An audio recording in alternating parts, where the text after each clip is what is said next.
Hi guys, gorilla marketing అనగానే మీ మైండ్లో gorilla తిరుగుతుంది కదా. అది అలా కాదండి. గొరిల్లా మార్కెటింగ్ అంటే ఏదైనా ప్రోడక్ట్ ని క్రియేటివ్ గా జనాల్లోకి తీసుకెళ్ళాం.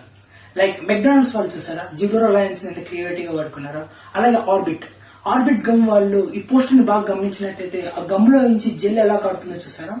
దీన్ని పోల్గా తయారు చేసి జనాల్లోకి పబ్లిష్ చేశారు. అది జనాలు అస్టంట్ ఎలా చూస్తారంటే చాలా గుర్తుండిపోయేలా చూస్తారు. అలాగే సేమ్ సినిమా వాళ్ళు కూడా వాళ్ళ ప్రమోషన్ చేసుకుని ఎలా చేసుకుంటారు అంటే ఈ గొరిల్లా మార్కెటింగ్ స్ట్రాటజీ ని వాడతారు. ఎలా అంటే మన సూపర్ మ్యాన్ సినిమా వాళ్ళు కూడా ఈ గొరిల్లా మార్కెటింగ్ స్ట్రాటజీ వాడారు. లైక్ సూపర్ మ్యాన్ ఒక ఫేవరెట్ గెట్ షో ఉంటుంది, ఇలా ఓపెన్ చేసి ఎస్ అని కనపడేటట్టు.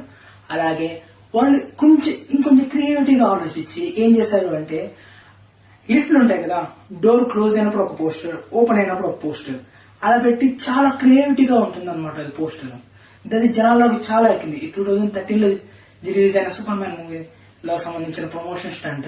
అలాగే నాట్ ఓన్లీ మూవీస్, ఇంకా so many products, IWC watch company వాళ్ళు అండ్ కోల్గేట్ కంపెనీ వాళ్ళు and last KitKat company వాళ్ళు అయితే రకరకాలుగా వాడేశారు. వీళ్ళు వాడినట్టు గొరిల్లా మార్కెటింగ్ వాళ్ళు వాడుండరేమో. అలాగే ఇదంతా మీకు ఎందుకు చెప్తున్నా అంటారా, కొత్తగా బిజినెస్ స్టార్ట్ చేసిన వాళ్ళకి ప్రమోషన్ చేసుకునే విషయంలో ఇబ్బంది పడుతూ ఉంటారు.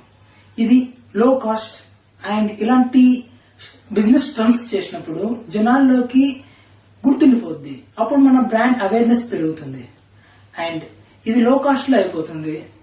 చాలా యూనిక్ గా కూడా ఉంటుంది. మన బిజినెస్ కి ఒక మంచి పేరు కూడా వస్తుంది.